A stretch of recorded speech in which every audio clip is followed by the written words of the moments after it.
Welcome to the True Twin Flame series about divine love. Episode 3, Twin Flame Union, Social Perfection or Hell. I thought it was such a good idea to make this video for you because social is, well, at least in the world where I come from, it's like such an important word. It's like such an important activity in life. And well, isn't it, social is alive. It brings you things, your needs, your money, relationships. Social is sort of everything, isn't it? But many problems are also in the social, and let's see what that is, what that realm even is when you're on the twin flame journey that we right here actually reintegrate in the entire, in a sense, traditional spiritual journey that includes your personal development journey about entrepreneurship, your mission, money, being your best self in assisting others. So we integrate all that, and this series goes into the divine love piece. Social means people, and it is not essential when you start a journey. That is to say, probably not in the way you have been used to think about it. Social can be a big collection of things to do because you feel obligated. You are afraid to not do them, or you are guilted or otherwise manipulated into doing it. Think about it. Much social life is ego-based, which can be valuable in itself, yet then it has this underlying layer of murkiness with it that you cannot seem to get rid of. Yeah, that's, I think, there's the point, right? Yeah. Clean yourself of the mud. You are allowing yourself to be controlled, and that is never it. Free yourself for the true twin flame journey. Then you probably will re-encounter that very same issue in your consciousness with your true twin flame, mind you. But now you are going to resolve them for eternity. Karma gone. Brain restructured. Nervous system reset. Soul healing. Curses begone. What to do? This is what people often ask themselves and me and each other and twin flame teachers when they are on that part of the journey, and it starts to sort of show them options and things and a possible person, and then the social things come up and they often seem so big. What to do if my twin flame is already married, or I am, has already children, or I do? What to do if my twin flame is from another country, or I am? If they are of another religion, oops, or I am, and so on. Is always answered by the whole idea that you do follow through towards the divine marriage place in your consciousness anyway. That may sound for a moment like it is a poor choice, but it is always the best for you, them, and all others involved. because you are now shifting towards the divine architecture of life. And that is always meant to be, and always good, and never not possible and morally wrong, because it is designed like that. On that level, right? Yeah. And that may sound theoretical, although it is not. So again, how to move forward when it is socially impossible? By knowing that you are talking about the ego version of social life, with the murk under it. And we all know what that murk is, you know.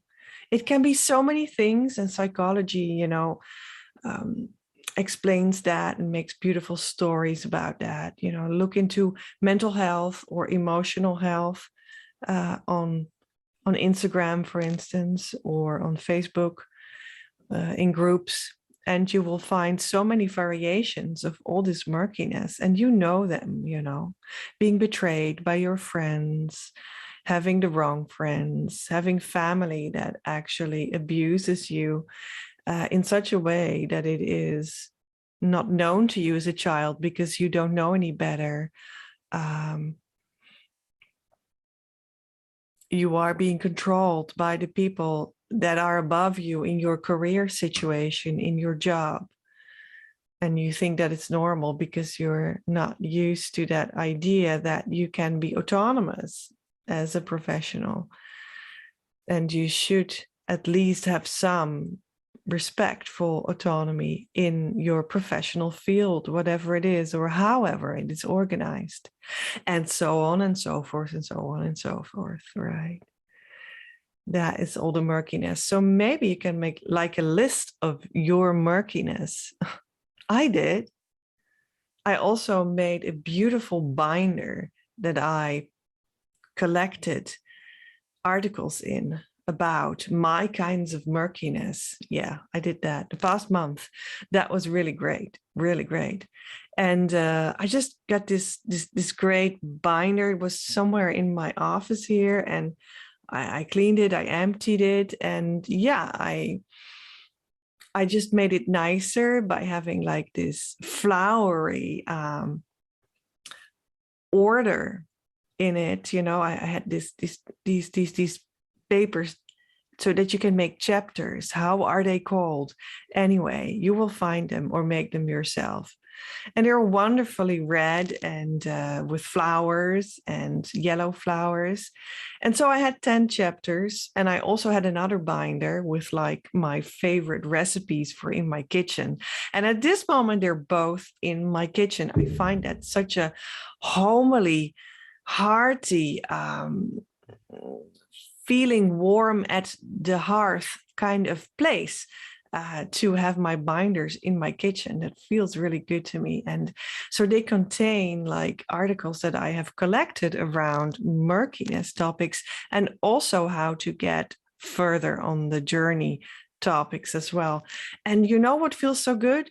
We all know that Google knows everything and the internet has all the information, right? Your iPhone knows it all. Okay.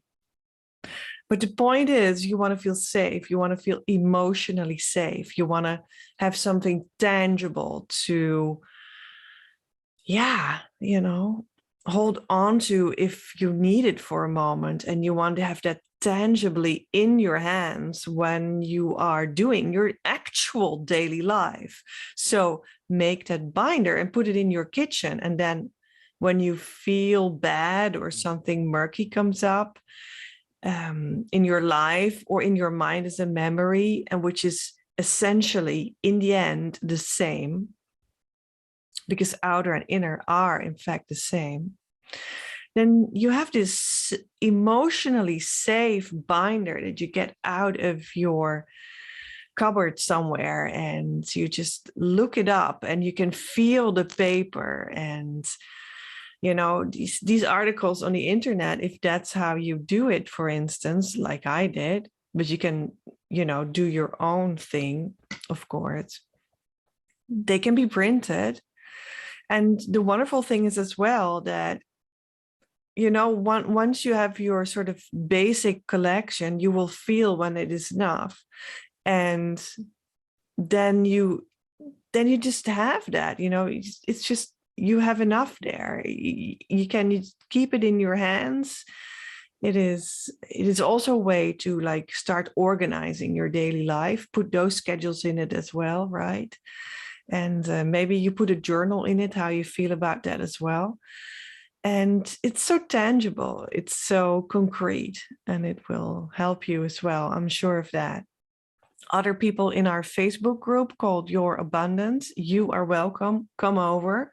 They also tried it out, and they also, they're working on it right now, I believe, on this idea. So I like that a lot.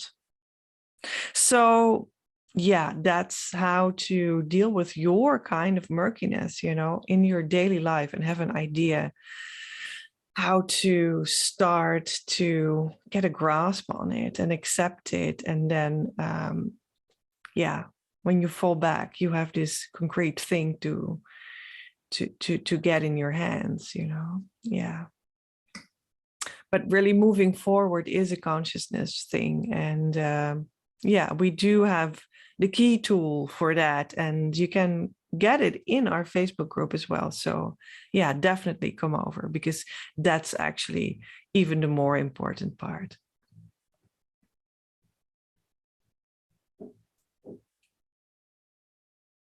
So it sounds theoretical, but it is not.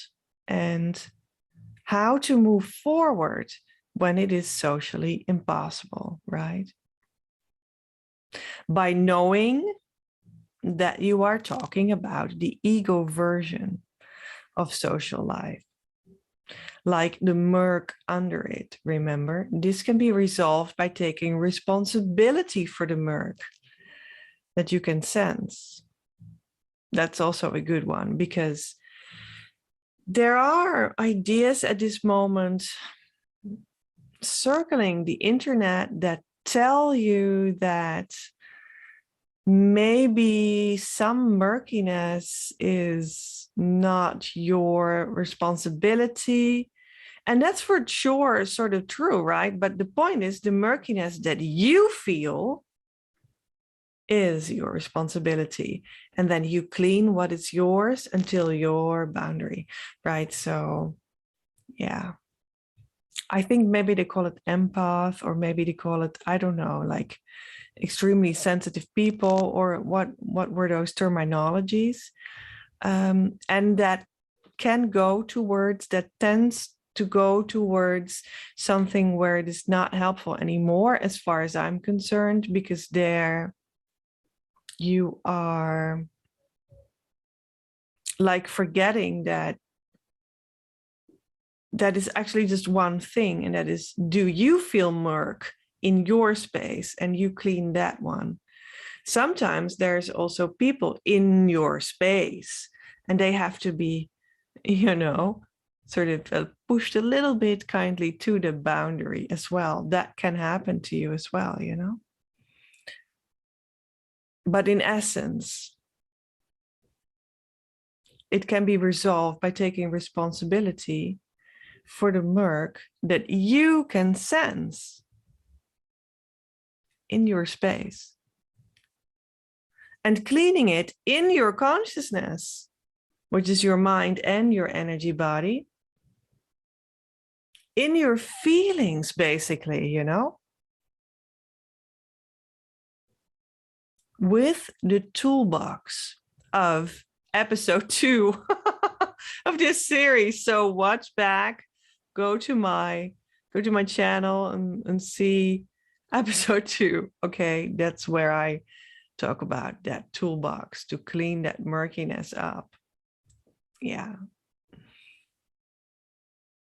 Thus, for the mental health fans, now repeated in that terminology, The twin flame union will make you heal your own attachment trauma. That's right. Your maladapted style of being social, and how it was created as a child will be healed. Also, the emphasis is on your own attachment trauma, your own. That of your counterpart will then also be healed. But you do not have to worry about that, really. It goes automatically. Proves your union, proves the concept of two expressions of one blueprint of the soul that belong to each other.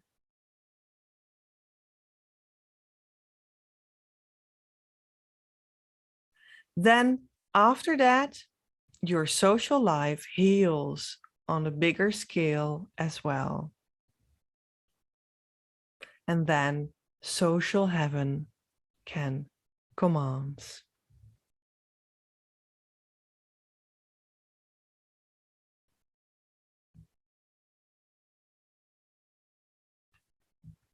Yay! You can do it. Yeah, I believe in you.